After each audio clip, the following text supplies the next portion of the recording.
Bollywood superstar Shahrukh Khan ও গৌরী খানের ৩৩ বছরের দাম্পত্য জীবন। শাহরুখ খান এবং গৌরী খান ভিন্ন ধর্মের হলেও তাদের সম্পর্ক বা বিয়েতে সেটা কখনোই বাধা হয়ে দাঁড়ায়নি, যা বিভিন্ন সাক্ষাৎকারে জানিয়েছেন অভিনেতা।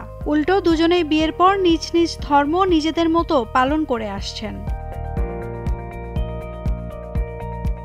তবে হঠাৎই সামাজিক যোগাযোগ মাধ্যমে ভাইরাল হয়েছে শাহরুখ গৌরী দম্পতির একটি ছবি। ওই ছবিতে দেখা গেছে শাহরুখের সঙ্গে মক্কায় গেছেন গৌরী, পরনে হিজাব। একই সঙ্গে এটাও রটেছে বিয়ের ৩৩ বছর পর নাকি ধর্ম বদলেছেন গৌরী। তবে কি তিনি ধর্ম বদলালেন? আসল সত্যিটা কি? ভারতীয় সংবাদ মাধ্যম টাইমস অফ ইন্ডিয়ার প্রতিবেদন থেকে জানা গেছে ২০২৫ সালের শুরুতেই শাহরুখ ও তার ছেলে আরিয়ান খানের সঙ্গে মক্কায় দেখা গেছে গৌরীকে।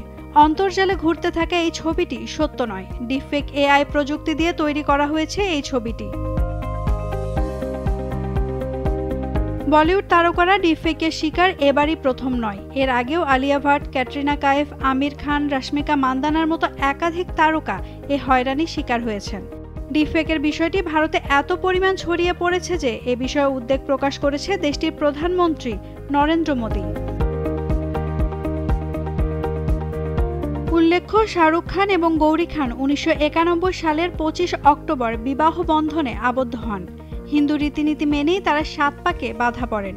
সেই সময় শাহরুখ ছিলেন স্ট্রাগলার। এরপর ১৯৯৭ সালে জন্ম হয় তাদের প্রথম সন্তান বড় ছেলে আরিয়ান খানের।